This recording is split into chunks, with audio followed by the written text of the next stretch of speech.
I'd really like to introduce our next panellist, that's Dr. Polly Waite. So Polly is a senior clinical research psychologist at both University of Reading and Oxford. And Polly is a clinical psychologist by training and focuses her research on anxiety disorders in adolescents in particular. So thanks so much for joining us, Polly. Thank you, Emily. And just to say, my internet just crashed while Tamsin was talking. Hopefully it will be fine, but if I suddenly disappear, it's likely to be related to that, but it all seems to be well at the moment. Okay, so I'm going to be talking about how we support children and young people attending school during the pandemic, with particular focus on children who may be experiencing anxiety or worries. Oh, sorry. Move on to the next one. Okay, so when we're thinking about young people getting back into school in the current context, it might be helpful to draw on the literature of the 1 to 2% of children who find it difficult to attend school in non-pandemic situations, in the absence really of any literature that helps us know what to do in pandemic situations. This is probably the best that we've got right now. So let's start by thinking about the literature on risk factors, which demonstrate that school non-attendance is a really complex problem, which is determined by a broad range of risk factors that might be involved in both causing school non-attendance difficulty or school attendance difficulties, but also might be involved in maintaining the problem over time. And typically the researchers distinguish between those problems that relate to the individual child, their family environment, the school and the broader community. And so when we're thinking about individual child factors, we're thinking about things like anxiety, as Tamsin's already identified, particularly around generalized worries and separation anxiety, and then depression, other behavioural difficulties, as Tamsin again identified, children with special educational needs, and also children with physical illness, and that obviously relates to COVID or maybe non-COVID problems like asthma, where people might be concerned about their health in the context of coming back to school right now. And then there'll be family factors, and some of those are the same kind of factors you'd see within children. So they might relate to mental health or physical health difficulties, but some of them might relate to particular parenting styles. So parents that tend to be very hands-off and permissive, or the opposite end of the spectrum where they might be very overprotective. And then also particular experiences, life events that might relate to the family, and that might be things like bereavement, which might be more relevant again now, or other things like separation and those kind of factors. And then when we think about school factors, these kind of factors relate to things like peer difficulties, including bullying, academic difficulties, particular stressful things at school. So PE lessons are often a trigger point for school non-attendance. And things like transitions to secondary school or other moving on to other year groups or sixth form or other things like that. And obviously some of those school factors are risk factors for school non-attendance, but they're also risk factors for children having anxiety problems.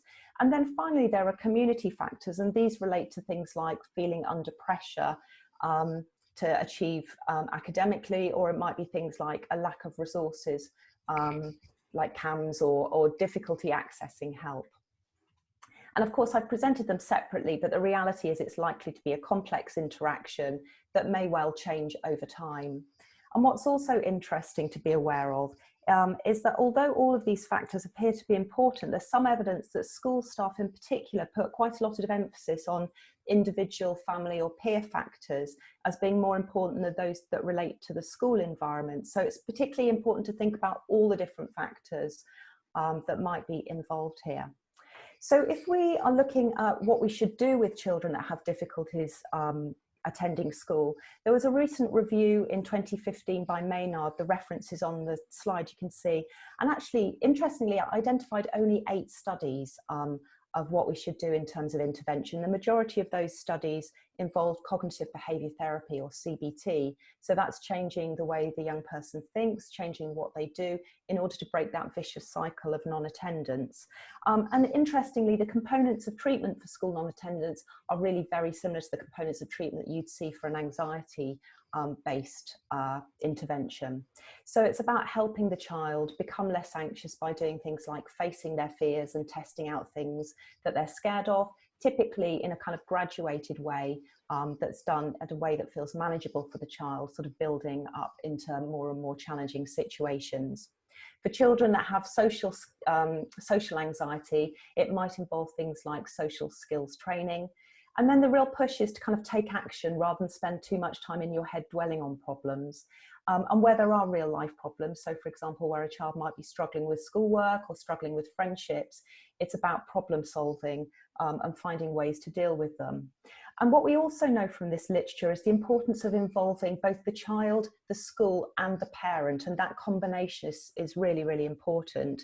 And so from a parents and school point of view, it's important to, support the child to do things like be brave and face their fears, and lots of positive reinforcement around that. Discouraging them from avoiding as much as you possibly can, and maybe finding ways of sort of building things up slowly, but not letting the child not speak or not present in front of the class, but doing it in a way that feels manageable to kind of build up their confidence. Not providing excessive reassurance, and instead just kind of encouraging the child. When they are feeling distressed, dealing with it, but not inadvertently giving too much attention to anxious behaviour, and instead really trying to focus all the attention on brave behaviour. And similarly for parents, making sure that home isn't too rewarding a place for them to be in order to encourage them to be in school. Okay, so I'd like you to bear that in mind as we now move on to look at the kind of fears that parents are reporting that their children have about returning to school right now in the context of the COVID pandemic.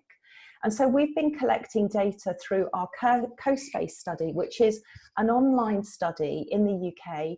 It's with parents and carers of young people, and it involves them filling in an online survey on a monthly basis. And also if the young person is an adolescent aged 11 or older, they can also fill in the survey too. Now, it's really important to say this is not a nationally representative sample at all. So, I'm going to present some data to you, and it's important to bear that in mind. So our sample consists mainly of mums. 75% of them are working, but it's a relatively highly educated group, so more so than you would expect from a nationally representative sample. But we're really interested in this because what we want to be able to do is to look at patterns and how things differ for different groups, but also importantly how things differ over time. And so actually, we have over 700 of the families have a child with special educational needs. Over 350 of them have a child with an autistic spectrum disorder. So we can learn quite a lot from what they're saying. And for any of you that haven't taken part, I would love you to encourage families perhaps that you work with, or if you have a family yourself, to take part in this study. We're still recruiting, and you can see the link is on the top of that slide there. So what I'd like to present to you first of all is some data that we've collected just in the last week or so actually. So the government announcement of schools going back was on Sunday the 10th of May, and we put some questions into the survey 2 days later. So we've got data for about 10 days on what parents perceive their children to be worried about going back into school. So this is starting to look at the primary school age. Again, don't worry too much about looking at the percentages. It's really about understanding the areas of concern within our sample. But when we developed these questions, we did it with a lot of consultation with young people and families. So hopefully we're asking the right questions in the first place. So if I pull this up, I hope you can see, because the text's quite small on the bottom.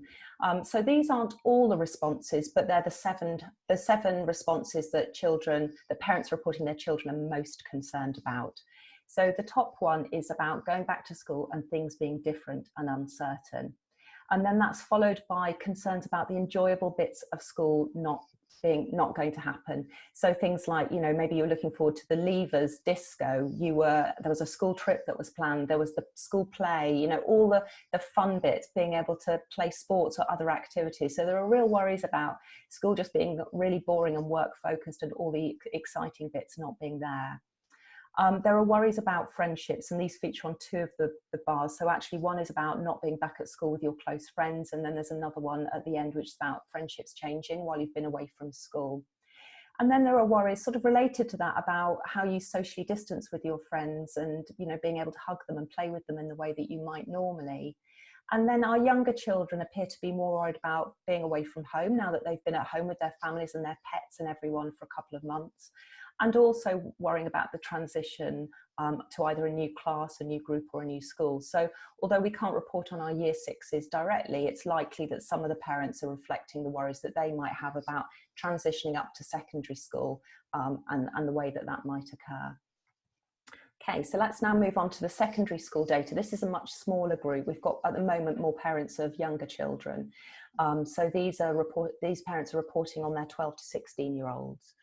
And so if we look at the data that they're reporting, you can see in terms of the percentages, they're actually higher than our parents are reporting the worries with the primary school age. So it appears that our secondary school children are more concerned about going back to school. What's interesting is if we look at those 7 stresses, actually 5 of them are exactly the same worries that our younger children appear to have. And in fact, the top 2 are the same. So this worry about things being different and uncertain, and this worry about things not being enjoyable and those things not happening are the 2 primary concerns. But whereas the parents of children, younger children, are reporting worries about being away from home and about transition, the secondary school children appear to be more worried about things like catching coronavirus themselves and also being put under academic pressure. So what does this mean in terms of how we might help? So pulling all of what we know about helping children getting into school generally, but also addressing some of these specific concerns that children seem to have, working it at the individual child level, we're looking at very many of those same kind of strategies if we're thinking about supporting children who might be anxious. So again, facing and testing out fears, taking action and problem solving and dealing with things rather than overly dwelling on them. But given the concerns that children appear to have about friendships and things being the same, clearly connecting with other children and doing fun things are going to be really important. And in terms of parents and school staff, then again, it's about everybody doing, working together in a really joined up way, normalizing the uncertainty. We're all coping with huge amounts of uncertainty at the moment, and that's normal. And maybe we can learn some skills about how we can cope in these uncertain environments, but that's going to be normal, and it's important that early on, given the number one concern seems to be about things being different, for schools and parents to provide to their children information that how things will be the same. They'll still be with their same teacher, the classroom might be the same, might have registration, but perhaps they won't have assemblies or other things. That's going to be really important in preparing them, helping them see what they can control and what they can expect. Obviously validating their emotions, and that's not just anxiety, but frustration, feeling sad about things that you've missed, but trying to kind of set a really calm, non-panicky example will be important. It's obviously going to be important to talk about COVID-related worries, and especially amongst our secondary school young people who might be particularly concerned about it. And this provides an opportunity for teachers and parents to correct any inaccurate information, and also think with young people about things like how might they do social distancing. But again, in order to help feel certain and things being predictable, providing structure, providing enjoyable activities, making sure that friendships are supported and there's plenty of time to spend with your friends reconnecting. And then finally, it's about ensuring that academic needs are met too. And hopefully we can pick up on some of these points in the question and answer. So that's my last slide for now. Thank you.